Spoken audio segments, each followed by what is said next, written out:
বিয়ের সাজে বাসর ঘরের বিছানায় বসে আছে মিথিলা। তার স্বামী রিয়াজ ঘরে এসে দরজা বন্ধ করে মিথিলার পাশে গিয়ে বসে এবং মিথিলাকে উদ্দেশ্য করে বলে, শোনো, আমি তোমাকে কিছু বলতে চাই। মিথিলা নিচু স্বরে বলল, হ্যাঁ বলুন। আসলে বাবা মায়ের চাপে আমি বিয়েটা করেছি। আমি মন থেকে তোমাকে বিয়ে করতে চাইনি। আমি অন্য কাউকে ভালোবাসি। চাপে পড়ে এটা আমাকে করতে হয়েছে। তাই আমার কাছ থেকে কোনো কিছু পাওয়ার আশা তুমি করবে না। শুধু কিছু মাসের ব্যাপার, তারপর আমি তোমাকে ডিভোর্স দেব। পারলে তুমি আমাকে ক্ষমা করে দিও, কিন্তু একটা মিথ্যে সম্পর্ক এগিয়ে নিয়ে গিয়ে আমি তোমার জীবনটা নষ্ট করতে পারবো না।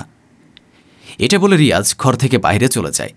মিথিলা কান্না করতে থাকে আর নিজেই নিজেকে বলতে থাকে, ওর বাবা মায়ের কারণে আমি ওকে বিয়ে করলাম, কারণ ওনারা আমাকে অনাথ আশ্রম থেকে একটা অন্যরকম জীবন দিয়েছেন। কিন্তু বিয়ের প্রথম রাতেই আমাকে শুনতে হলো সে আমাকে ডিভোর্স দেবে। কি করব আমি এখন? যদি ডিভোর্স হয়ে যায় তাহলে লোকজন নানা ধরনের কথা বলবে, আমাকেই দোষারোপ করবে। আমি কিভাবে সেগুলো সামলাবো? এগুলো ভাবতেই অনেক কান্না করতে থাকে। পরের দিন সকালে মিথিলার শাশুড়ি রিমা রান্নাঘরে রান্না করছিল। মিথিলা সেখানে এসে বলে, মা, কি কাজ করতে হবে বলুন, আমি আপনাকে সাহায্য করে দিচ্ছি। রিমা হেসে উত্তর দেয়, আরে বৌমা, নতুন নতুন তোমার বিয়ে হয়েছে, তোমাকে কোনো কিছু করতে হবে না। তুমি এই বাড়ির মেয়ের মতো, আর আমি চাই না আমার মেয়ে কোনো কাজ করুক, আমার মেয়ের কোনো কষ্ট হোক। আপনি যেমন বলছেন আমি আপনার মেয়ে, তাহলে আপনিও তো আমার মা। আমি কিভাবে আমার মাকে একা একা এত কাজ করতে দিতে পারি? মিথিলার মুখে এমন কথা শুনে রিমা হেসে উত্তর দিল, আচ্ছা ঠিক আছে, তোমার সঙ্গে কথায় আমি পারবো না। তুমি সবজিগুলো কেটে দাও, কিছুক্ষণ পরে রিয়াজ অফিসে যাবে। এত করে বললাম বিয়ের জন্য কটা দিন ছুটি নিতে, কিন্তু ছেলেটা আমার কোনো কথাই শুনল না। সবজি কাটতে কাটতে মিথিলা মনে মনে বলতে থাকে, মাকে কি বলবো গতরাতে রিয়াজ আমাকে কি বলেছে? না থাক, আগে রিয়াজের সঙ্গে কথা বলে দেখি ওকে মানানো যায় কিনা। সব ঠিক হয়েও তো যেতে পারে। কাজকর্ম শেষে মিথিলা ঘরে যায়। রিয়াজ অফিসের জন্য রেডি হচ্ছিল। মিথিলা রিয়াজকে বলল, আচ্ছা শুনুন, কালকে রাতে আপনি যেগুলো বলেছেন সেগুলো কি সত্যি বলেছেন? রিয়াজ মিথিলার দিকে ফিরে বলল, হ্যাঁ, আমি যা বলেছি সব সত্যি বলেছি। আমি সত্যি অন্য একজনকে ভালোবাসি। তুমি চিন্তা করো না, ডিভোর্সের পরে তোমার দায়িত্ব আমি নেব। তোমার কোনো রকমের অসুবিধা হবে না। আর হ্যাঁ, মাকে দয়া করে এ বিষয়ে কিছু বলো না। সে আমার বিয়ের জন্য এখানে এসেছেন, কিছুদিন পরেই গ্রামে চলে যাবেন। ওনাকে এগুলো বলে দয়া করে তার সামনে আমাকে খারাপ বানিও না। আচ্ছা ঠিক আছে, আমি কাউকে কিছু বলবো না। কিছুদিন পর রিয়াজের মা রিমা তাদেরকে রেখে গ্রামে চলে যায়। কলিং বেলের আওয়াজ পেয়ে সে গিয়ে দরজা খুলে দেখে দরজার বাইরে রিয়াজের সঙ্গে একটা মেয়ে দাঁড়িয়ে আছে। মিথিলা অবাক হয়ে জিজ্ঞেস করল, রিয়াজ, তোমার সঙ্গে এটা কে? ও আমার গার্লফ্রেন্ড। মিথিলা কিছু না বলে দরজা থেকে সরে দাঁড়ায়। রিয়াজ মাইশাকে নিয়ে ভেতরে প্রবেশ করে। তুমি সোফায় বসো, আমি এক্ষুনি ফ্রেশ হয়ে আসছি, তারপর একসঙ্গে খাবার খেতে বসবো। এটা বলে রিয়াজ নিজের ঘরে চলে যায়। মিথিলা এসে মাইশাকে জিজ্ঞেস করে, আচ্ছা, তোমার নাম কি? আমার নাম মাইশা। আর তোমার নাম? আমার নাম মিথিলা। ও আচ্ছা, থ্যাংক ইউ সো মাচ আমাকে আর রিয়াজকে মেলানোর জন্য। মিথিলা কোনো কথা না বলে সেখান থেকে চলে যায়। কিছুক্ষণ পর সবাই একসঙ্গে খাবার খেতে বসলে মাইশা বলে ওঠে, রিয়াজ, আমার না কিছু টাকা দরকার। আচ্ছা ঠিক আছে, সমস্যা নেই, যাওয়ার সময় আমার থেকে নিয়ে যেও। আচ্ছা ঠিক আছে। মিথিলা মনে মনে ভাবতে থাকে, এই মেয়েটা আবার রিয়াজকে টাকার জন্য ব্যবহার করছে না তো? না, কী সব ভাবছি। খাওয়া দাওয়ার শেষে রিয়াজ মাইশাকে এগিয়ে দিতে চায়। কিছুক্ষণ পর রিয়াজ ফিরে আসলে দেখে সে অনেক চুপচাপ। মিথিলা জিজ্ঞেস করে, কি হয়েছে তোমার? তুমি এত চুপচাপ হয়ে আছো যে?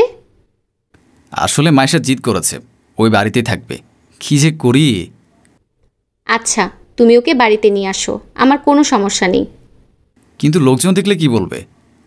ওদেরকে বলে দেব মাইশা আমার বান্ধবী, তাহলেই হবে। আচ্ছা ঠিক আছে, থ্যাংক ইউ সো মাচ। পরের দিন রিয়াজ মাইশাকে বাড়িতে নিয়ে আসে। মিথিলা তাকে একটা রুম দেখিয়ে দেয়। কিছুদিন পর মাইশা মিথিলাকে বলল, শোনো, আজকে আমার ভাই আমার সঙ্গে দেখা করতে আসবে, আর এই বিষয়টা তুমি রিয়াজকে দয়া করে বলো না। রিয়াজের পছন্দ না আমি আমার ভাইয়ের সঙ্গে যোগাযোগ রাখি, আর এইসব সন্দেহের কারণেই ও আমাকে এই বাড়িতে নিয়ে এসেছে। এই কথা শুনে মিথিলা অবাক হয়ে বলল, কি বলছো? রিয়াজ তোমাকে বাড়িতে নিয়ে এসেছে?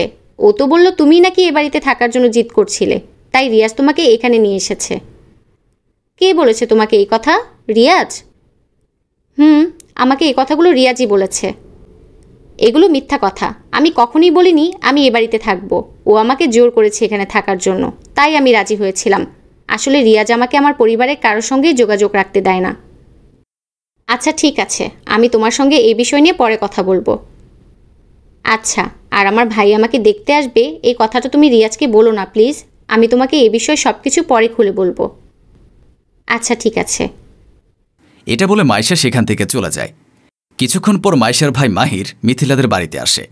মিথিলা দরজা খুলে দিতেই সে ভেতরে প্রবেশ করে। আপনি এখানে বসেন, আমি এক্ষুনি মাইশাকে ডেকে আনছি। ওকে।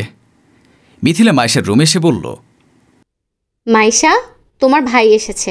আমি ওকে ড্রয়িং রুমে বসতে বলেছি। মাইশা খুশি হয়ে বলল, আমি এক্ষুনি যাচ্ছি, তুমি একটু ওর জন্য নাস্তার ব্যবস্থা করো। মাইশা ড্রয়িং রুমে এসেই মাহিরের পাশে বসে বলল, কেমন আছিস তুই? আমি ভালো আছি, তুমি কেমন আছো? আমিও ভালো আছি।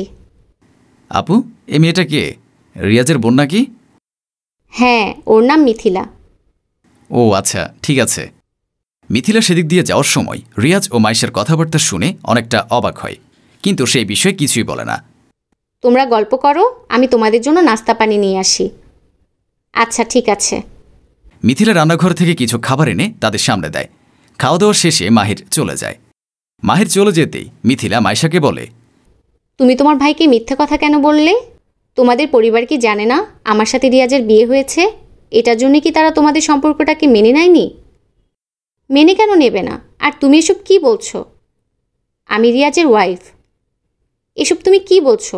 তুমি তো রিয়াজের বোন, ও আমাকে এটাই বলেছে। আমি রিয়াজের বোন নই, আমি ওর বউ। সে আমাকে প্রথম দিনই বলেছিল সে তোমাকে ভালোবাসে, আর যার কারণে কিছুদিন পরে আমাদের ডিভোর্স হয়ে যাবে।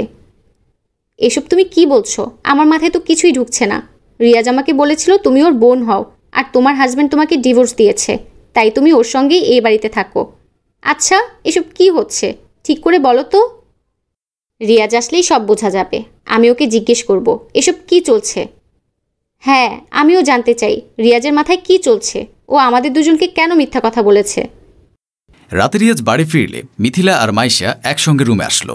মাইশা রাগীস্বরে প্রশ্ন করল, আচ্ছা, আমাকে সত্যি করে একটা কথা বলো তো। হ্যাঁ বলো, কি বলবে? কি হয়েছে? আসতে না আসতে হঠাৎ এইভাবে? মিথিলা তোমার কে হয়? মিথিলাকে না দেখে রিয়াজ উত্তর দিল, ও আমার বোন হয়, তোমাকে তো সব বলেছি। তখন মিথিলা মাইশার পেছন থেকে সামনে এসে বলল, আমি তোমার বোন হই সত্যি? মিথিলাকে দেখে রিয়াজ চমকে উঠে বলে, না মানে মাইশা আবারও জিজ্ঞেস করল, কি চাইছোটা কি তুমি? তুমি এখন পর্যন্ত আমার কাছে সব সত্যি কথা লুকিয়েছ, অনেক মিথ্যা কথা বলেছ।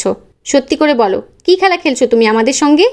তুমি কেন আমাকে বলনি যে তুমি বিয়ে করেছো? আবার বিয়ে করে তুমি মিথিলার জীবনটাও নষ্ট করেছ। তুমি যে ওকে ডিভোর্স দিতে চলেছ এই কথাটাও তুমি আমাকে জানাওনি।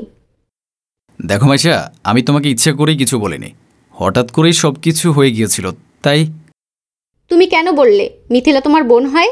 এই মিথ্যা পরিচয় দেওয়ার মানে কি? হ্যাঁ, আমিও জানতে চাই কি চলছে তোমার মাথায়। আজকে সব সত্যি জানতে চাই আমরা। মিথিলার মাইশা জোরাজোরিতে রিয়াজ বলতে শুরু করল, জানতে চাও কেন আমি এগুলো করেছি? হ্যাঁ, আমি মিথ্যা বলেছি, কিন্তু এগুলো করার যথেষ্ট কারণ আছে। মাইশা, তোমার সাথে আমার বহুদিনের রিলেশন। আমি তোমাকেই বিয়ে করতে চেয়েছিলাম, কিন্তু মা বাবা আমাকে জোর করে এই অনাথ মিথিলার সঙ্গে বিয়ে দিয়ে দিয়েছে। আমি যদি তোমাকে এই বিয়ের কথাটা বলতাম তাহলে তুমি আমাকে ছেড়ে চলে যেতে। আমি এটা চাইনি, তাই তোমাদের দুজনকে মিথ্যা কথা বলেছিলাম। তুমি যদি জানতে আমার বিয়ে হয়ে গেছে, তুমি আমার কোনো কথা না শুনেই ছেড়ে চলে যেতে, আর কখনো আমার কাছে ফিরে আসতে না। আর বাইরে থাকলে তুমি একদিন না একদিন সব সত্যি ঠিক জেনেই যেতে, তাই তোমাকে আমার বাড়িতে এনে রেখেছি। আমি সত্যি তোমাকে অনেক ভালোবাসি। তুমি একজন বিবাহিত পুরুষ, আমি কোনোদিন তোমার সঙ্গে থাকবো না। মেয়ে হয়ে আরেকজন মেয়ের সংসার ভাঙার মতো নীচ মানসিকতা আমার নেই। মিথিলা অনেক ভালো মেয়ে, তুমি মিথিলার সঙ্গে ভালো থাকো, ও তোমাকে অনেক ভালোবাসে। না মাইশা, এমন একজন প্রতারক লোকের সঙ্গে আমিও থাকতে চাই না। আমি চলে যাব এখান থেকে।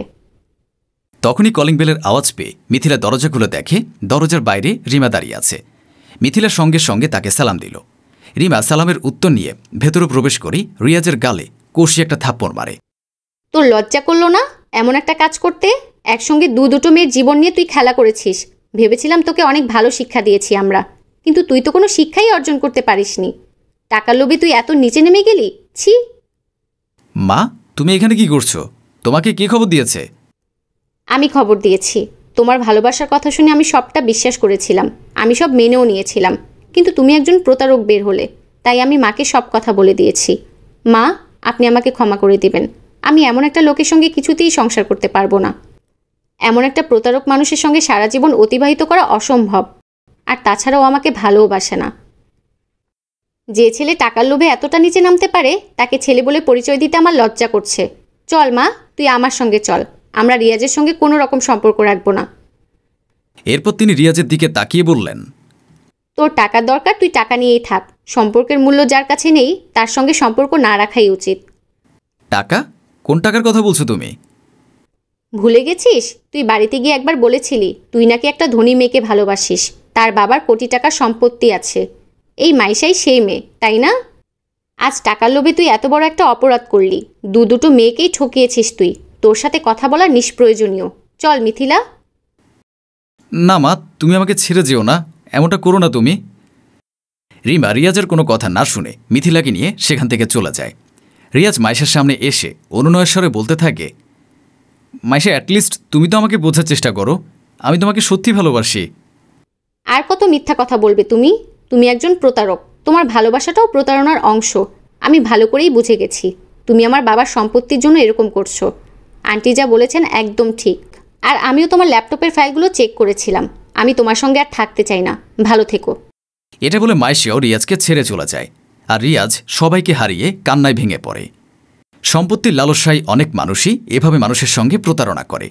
নিজের অজান্তে মেয়েরা এরকম প্রতারণার শিকার হয়। তাই সবারই উচিত কাউকে অন্ধবিশ্বাস না করে তার সম্বন্ধে ভালো করে খোঁজ খবর নেওয়া।